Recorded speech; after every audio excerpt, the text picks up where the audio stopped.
Kaj ste čuli za hapšenje, to je bilo sinoć, šta mislite o tome? Mislim da je potpuno ispravno da bude uhapšen i oni svi ovi što rade što i on.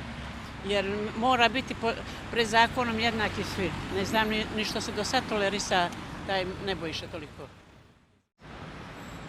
Ne znam šta da vam kažem. Ne mislim ništa. Ste važni, kako ste čuli? Nisam uopšte upoznati sa tim. Nisam ništa čula. Ništa, baš ništa ne znam. Bila sam dežurna, pojma nema. Nisam pratila uopšte vijesti. Nisam čula, vjerujte mi. Mislim da je to dio današnje svakodnevnice. Možda ima razloga to što je uhapšen.